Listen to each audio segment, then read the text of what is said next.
Okay, muli, part 3 kay Hontiveros. Part 3 ka Hontiveros. Mayroon na namang another issue tayo. Another issue kay Hontiveros na kung saan ay nasa kwa na siya. Part 3, mayroon siya 3 counts na siya. 3 counts na pagbabayad sa mga witnesses. Binabayaran niya mga witnesses niya para lang siya sumikat. Pero ito, lalabasan niya ng katotohanan. Kailangan masira ang reputation ni Senador Hontiveros. Ang daming sinirang tao.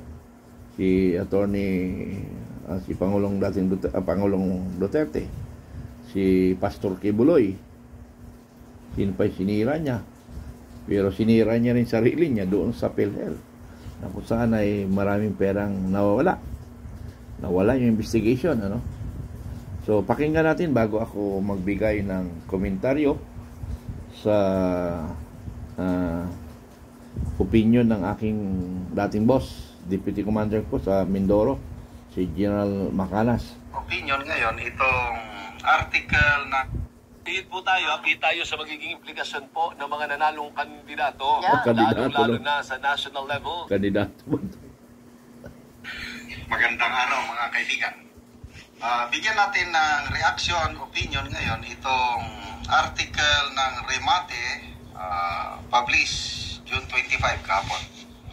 Ito, pato, niresbakan ni Risa sa pagpapakalat ng fake news sa social media. So, ano ba yung pinakalat ni Senator Pato na fake news, ha? Okay. Matinding niresbakan ni Senator Risa Hontiveros si Senator Ronald Pato de la Rosa sa pagkakalat ng itinuturing nitong kasinungalingan na binayaran siya ng una upang tumistigo laban kay Pastor Apollo Kibuloy. Kahit hindi kumpirmado na legal ang pamamamaraan sa pagpapahayag na binayaran siya ni Hontiveros upang tumistigo laban kay Kibuloy, ipinost ni De La Rosa ang video upang dungisan ang krimen na napatunayan ng Senado. Okay. Andali. Ang Senado, korte ba? Hindi naman Ang makakapagpatunay lang ng krimen ay ang korte. Bakit napatunayan ng Senado? Wala talaga. Itong mga article nito. Ayon kay Hontiveros, napawang kasinungalingan ang mga aligasyon ngayon mula sa nagpakilalang dating testigo sa pagdinig ng Senado ukol sa mga krimen ni Pastor Apollo Kibuloy. Again, tinatawag yung krimen, those are just accusations. Hindi korte ang Senate Committee ni Hontiveros. Lalo na ngayon, na ang mismong star witness nagsasabi na binayaran lang siya. So, depende na sa tao, court of public opinion, kung paniwalaan o hindi yung tao. Sino ang paniwalaan ng makapanood? Yung si alias Karen ba? O itong si Senator Risa nagsasabing kasinungalingan? Kung ako ang inyong tatanungin, opinion ko lang ito, court of public opinion nga. Naniniwala ako doon sa sinasabi ni alias Karen.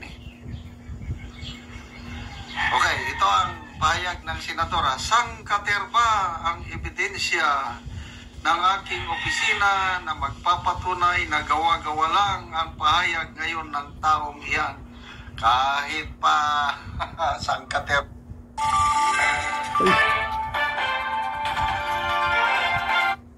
Alam ka, sinasabutay ako Maganda.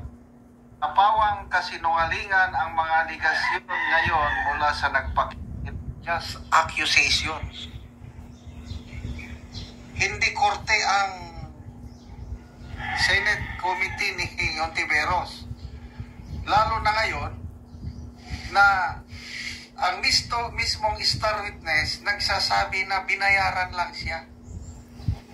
So, depende na sa tao, court of public opinion, kung paniwalaan o hindi yung tao.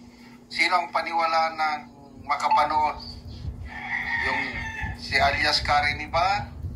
O itong si Senator Risa nagsasabing kasinungalingan? Kung ako ang inyong tatanungin, opinion ko lang ito court of public opinion nga eh. Naniniwala ako doon sa sinasabi ni alias Karini. Okay, ito ang pahayag ng senadora. Sangkaterba ang ebidensya ng aking opisina na magpapatunay na gawa-gawa lang ang pahayag ngayon ng taong iyan. Kahit pa sangkaterba. Depende na sa taong bayan. Ako, naniniwala ako sa pahayag ng taong iyon. Delikado nga ang buhay niya eh. Ano ang motibo niya?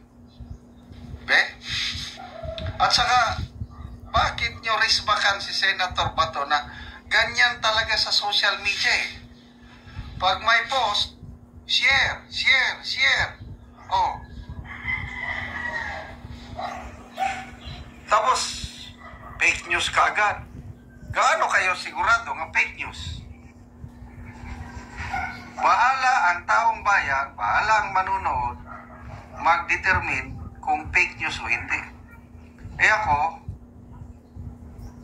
sa paulit-ulit kong pinapakinggan ang salita ng taong iyon, it makes sense to me. Kasi nga, ano bang motibo niya? Nung una, grabe, star witness eh. Kakampi ni Senadora Risa. So, sirang-sira ang credibility ni Pastor Kibuloy. Kasama si BP Sara, si Pangulong Duterte. Ngayon, nagsalita ulit siya na binayaran lang siya. So, bahala na kaming magtimbang kung ano bang motibo niya. So, dalawa lang ang motibo niya eh. Either na konsensya or nabayaran ulit siya. So kung nabayaran siya, sino naman ang nagbayad? Kaya ako, ang aking opinion, bakit siya nagsalita is more on na konsensya. Is there milk in the Milky Way? Nice. Okay, tatalaktak. It's better with dumped. On na konsensya. So ngayon, delikado ang buhay ni alias Karini Michael Mauricio. Yun daw ang tunay niyang pangalan. Michael Mauricio. Nasaan na siya ngayon? Kung walang kumupkup sa kanya, mag-protect, delikado. Bigla siyang mawala. Sana maproteksyonan siya.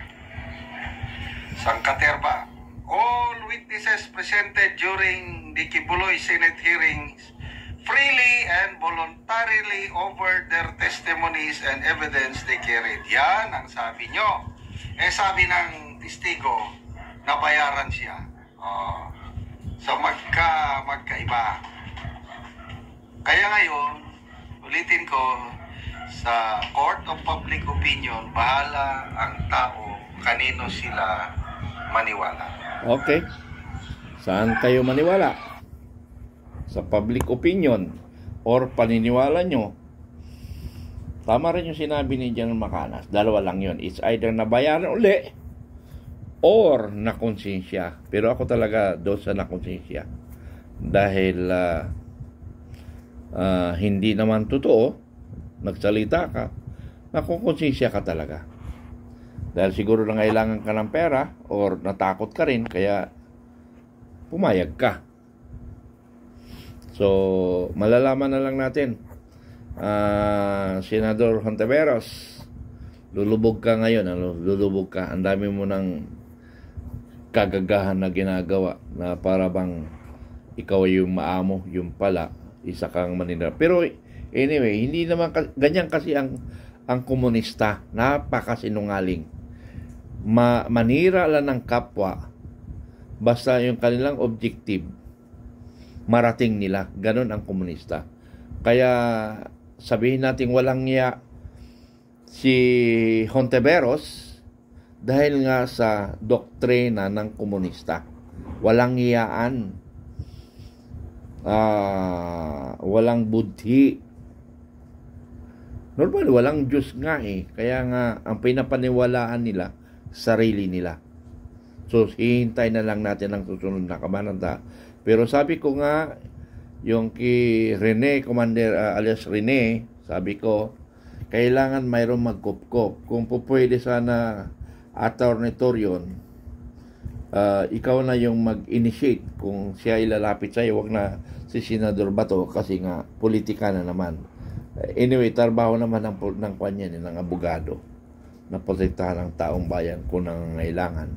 Pero ako dapat kustodiyan sa AFP, wag sa PNP o wag sa, pwede siguro sa NBI, pero di most sa AFP na lang kasi mayroon pa tayong tiwala sa AFP. Yun lang, maraming salamat, bye bye, I love you.